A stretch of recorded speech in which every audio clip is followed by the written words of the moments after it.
আসসালামু আলাইকুম বন্ধুরা, আশা করি সবাই ভালো আছেন।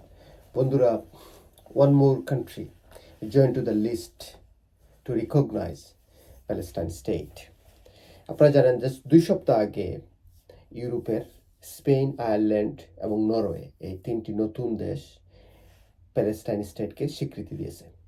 আর just day before, I believe yesterday, Slovenia, এটা হচ্ছে একটি নেটো কান্ট্রি, তারাও প্যালেস্টাইনকে স্টেট হিসাবে রিকগনাইজ করছে, যেটা অনেক বড় পাওয়া ফিলিস্তিনিদের জন্য এবং অনেক বড় পাওয়া পুরো বিশ্বের যারা জুলুমের বিরুদ্ধে কথা বলেন তাদের জন্য, অনেক বড় পাওয়া মুসলিম ওয়ার্ল্ডের জন্য, মুসলিম ভ্রাতৃত্বের জন্য।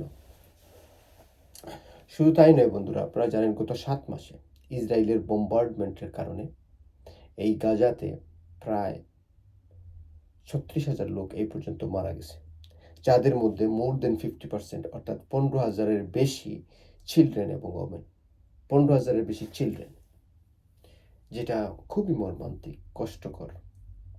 বিশ্ববাসী চেয়ে চেয়ে দেখছে, মনে হচ্ছে কারো কিছু করার নেই। শুধু তাই নয় বন্ধুরা, গত এই 7 মাসের এই ইসরায়েলি অকুপেশনে, ইসরায়েলি আক্রমণে, ইসরায়েলি যুদ্ধে প্রায় 19,000 শিশু অরফান হয়েছে। অরফান মিনস এতিম হয়েছে, বাবা কিংবা মাকে হারিয়েছে, বা কেউ আবার বাবা মা দুজনকেই হারিয়েছে। 19,000 চিলড্রেন বন্ধুরা, 19,000 শিশু।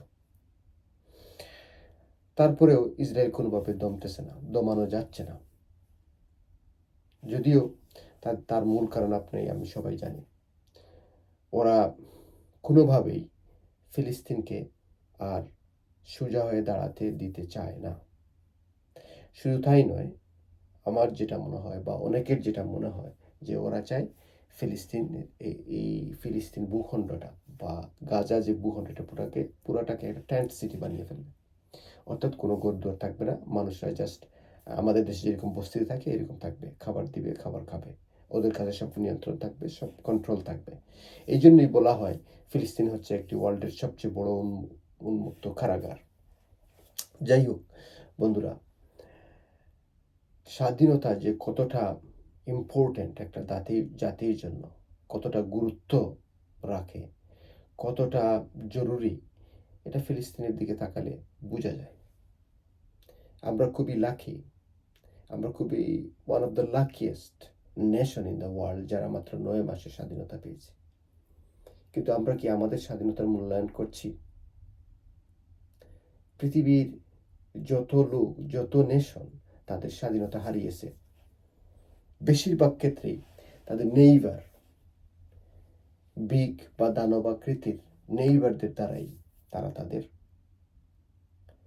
স্বাধীনতা লুণ্ঠিত হয়েছে, তাদের স্বাধীনতা লুণ্ঠিত হয়েছে। সুতরাং আপনারা বুঝতেই পারতেছেন আমাদের সিচুয়েশন কোথায়। চোখ কান খোলা রাখা খুবই জরুরি। নিজের স্বার্থকে না দেখে জাতির স্বার্থটা দেখা খুবই জরুরি।